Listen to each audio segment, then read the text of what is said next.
કતારગામ વિસ્તારમાં cyber ક્રાઇમનું racket ઝડપી પાડવાના ગુનામાં નાસ્તા ફરતા વધુ એક આરોપીને પાટણથી સાયબર ક્રાઇમની ટીમે ઝડપી પાડ્યો. સુરતના કતારગામ વિસ્તારમાંથી સાયબર ક્રાઇમની ટીમે સાયબર ક્રાઇમ આચરતી ટોળકીને ઝડપી પાડી મોબાઈલ ફોન, લેપટોપ, બેંકોની ચેકબુક, પાસબુક સહિત કબજે કરી. જે ગુનામાં નાસ્તા ફરતા આરોપી એવા પાટણના સરસ્વતી તાલુકાના વાઘદોડ ગામના વિદ્યાર્થી કરણ ઉર્ફે દ્વારકેશ પીરાભાઈ દેસાઈને પાટણથી ઝડપી પાડ્યો છે.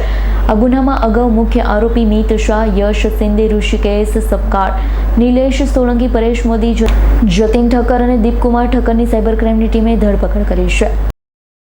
2025માં સાયબર ક્રાઇમ સેલ સુરત શહેરના દ્વારા એક કતારગામ ખાતે રેડ કરવામાં આવેલ હતી અને એ રેડ દરમિયાન મિત શાહ કરીને એક છોકરા પાસેથી અમે લોકોને 149 બેંક ખાતાઓના વિગત મળી આવેલ હતા.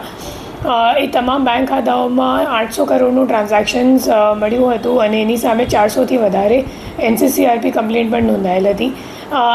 આ કેસમાં એક જે નાસ્તા ફરતા આરોપી હતો કરણ દેસાઈ, એમને ગઈકાલે ધરપકડ કરવામાં આવી છે. એમને પાટણ ખાતેથી ટેકનિકલ વર્કઆઉટ કરીને શોધીને અહીંયા લાવવામાં આવ્યું છે.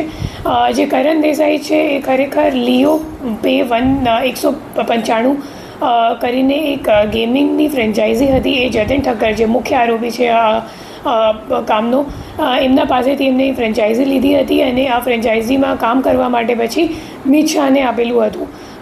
મિત શાહ એમના માટે તમામ જે મ્યુલ એકાઉન્ટ્સ છે એ એકત્રિત કરવાનું કામ અને પછી એ એકાઉન્ટ્સમાં પૈસા ચડાવવાનું કામ અને ટ્રાન્સફર કરાવવાનું કામ મિત શાહ કરતો હતો. અને જે મુખ્ય આરોપી છે અગાઉ પકડાયા છે એમનું નામ છે જતીન ઠક્કર. આ ગુનાના કામમાં કરણ દેસાઈ સિવાય અગાઉ 7 આરોપીને ઝડપી પાડવામાં આવી ચૂક્યો છે. Bureau report, S9 news, Surat. અમારી તમામ માહિતીથી અપડેટ રહેવા માટે જોડાયેલા રહો S9 ન્યૂઝ સાથે.